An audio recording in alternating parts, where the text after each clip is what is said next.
Hi అండి. ఈరోజు video వచ్చేసి ఇన్స్టెంట్‌గా అప్పటికప్పుడు చేసుకునే దోసలు వేసి చూపిస్తున్నాను.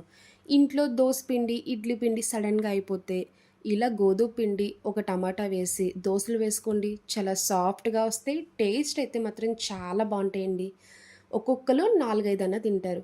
చూసారు కదా వీడియోలో చూపిస్తున్నట్టు ఎంత పల్చగా వచ్చాయో. ఇలానే సాఫ్ట్‌గా నోట్లో పెట్టుకుంటే ఇట్టే కరిగిపోద్ది. ఈ టమాటా దోస ఎలా వేయాలో ఒకసారి చూద్దాం రండి. ఇప్పుడు ఇన్స్టెంట్ టమాటా దోస వేసుకోవడానికి ముందుగా మిక్సీ జార్ తీసుకొని ఒక ఉల్లిపాయ ఇలా కట్ చేసి వేసుకోండి. 2 ఎండుమిరపకాయలు తీసుకోండి. ఇలా తుంచేసి వేసుకోవాలి.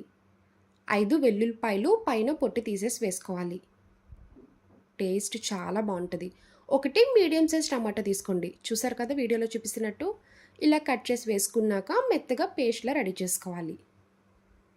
చూడండి వీడియోలో చూపిస్తున్నట్టు ఇలా మెత్తగా మిక్సీ చేసుకోవాలి.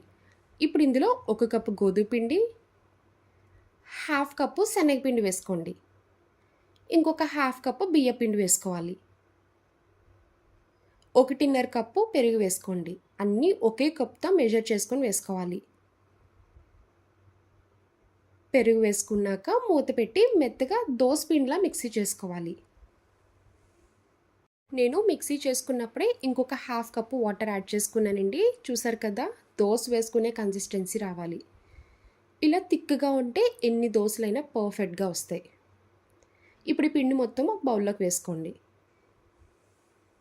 ఇప్పుడు ఈ దోస పిండిలో టేస్ట్కి తగ్గ ఉప్పు వేసుకోండి. చిటికెడు వంట సోడా. ఇన్స్టెంట్ దోశ అంటేనే అప్పటికప్పుడు వేసుకున్నప్పుడు సోడా కంపల్సరీ వేయాలి. అప్పుడే దోశలు మీకు సాఫ్ట్గా స్పాంజీగా చాలా బాగా వస్తాయి. ఇప్పుడు మొత్తం ఒకసారి బాగా కలుపుకోండి. స్టార్టింగ్ మిక్సీలో వెల్లుల్లిపాయ, ఉల్లిపాయ, టమాటా, ఎండుమిరపకాయ వేసుకున్నాం కదండి. దానివల్ల దోశ టేస్ట్ అనేది చాలా బాగుంటుంది. ఎర్రకారం దోశ తినే టేస్ట్ ఎలా ఉంటుందో అచ్చం అలానే వస్తుంది. ఇప్పుడు దోశలు వేసుకోవడానికి స్టవ్ ఆన్ చేసి ఇలా ప్యాన్ పెట్టుకున్నాక ప్యాన్ బాగా హీట్లో ఉండాలండి. అప్పుడే దోశ వేయాలి. ఇప్పుడు స్టవ్ మీడియం ఫ్లేమ్లో పెట్టుకొని దోశ వేసుకోండి. రెగ్యులర్గా దోశలు ఎలా వేసుకుంటారో ఆ విధంగానే. మీరు ఈ పిండితో ఆనియన్ దోశ వేసుకోవచ్చు, ఎగ్ దోశ కూడా వేసుకోవచ్చు. టేస్ట్ అయితే చాలా బాగుంటుందండి. చూసారు కదా చెప్పినట్టు వస్తుంది. ఇప్పుడు పైన ఆయిల్ వేసుకోండి. ఆయిల్ వేసాక దోశ అంతటికి స్ప్రెడ్ అయ్యేలాగా మీకు వీడియోలో చూపిస్తున్నట్టు ఈ విధంగా అప్లై చేసుకోవాలి. అప్పుడే దోశ కూడా కంప్లీట్గా కుక్ అవుతుంది. ఇప్పుడు వన్ సైడ్ కుక్ చేసుకున్నాక ఇప్పుడు రివర్స్ చేయండి. చూసారు కదా దోశ అయితే ఎంత చక్కగా కలర్ఫుల్గా కుక్ అయిందో. ఇప్పుడు వన్ సైడ్ ఫోల్డ్ చేసుకొని ప్లేట్లోకి తీసుకోండి. ఇప్పుడు మిగిలిన అన్ని దోశలు కూడా అలానే వేసుకొని ప్లేట్లోకి తీసుకోవాలి. చూడండి ఇన్స్టెంట్ దోశ అంటే అప్పటికప్పుడు రెడీ చేసేయచ్చు. ఇంట్లో ఎప్పుడైనా దోశ పిండి, ఇడ్లీ పిండి లేనప్పుడు ఇలా గోధుమ పిండి, టమాటా వేసి చేయండి.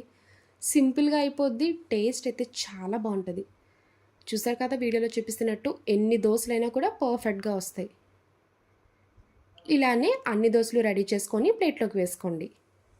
చూడండి ఇలా దోశలన్నీ రెడీ చేసుకోవాలి. నేనైతే ముందుగానే పల్లీ చట్నీ చేసుకున్నానండి. ఈ పల్లీ చట్నీ వీడియో కావాలనుకుంటే లింక్ డిస్క్రిప్షన్లో ఇస్తాను. మన వీడియోస్లోనే చాలా రకాల పల్లీ చట్నీలోనే ఒకసారి ట్రై చేయండి. చాలా బాగుంటుంది. చూసారు కదా దోశ ఇలా తీస్తే భలే సపరేట్ అయిపోతుంది. సాఫ్ట్గా పల్చగా ఇలా అయితే ఎన్ని దోశలైనా తింటారండి. టేస్ట్ అయితే చాలా బాగుంటుంది. చూసారు కదా ఇన్స్టెంట్ బ్రేక్ఫాస్ట్. నా వీడియో మీకు నచ్చితే లైక్ చేసి షేర్ చేయండి. ఫస్ట్ టైం చూసే వాళ్ళు ఎవరైనా అయితే ప్లీజ్ అండి ఛానల్ సబ్స్క్రైబ్ చేయండి. బాయ్ అండి.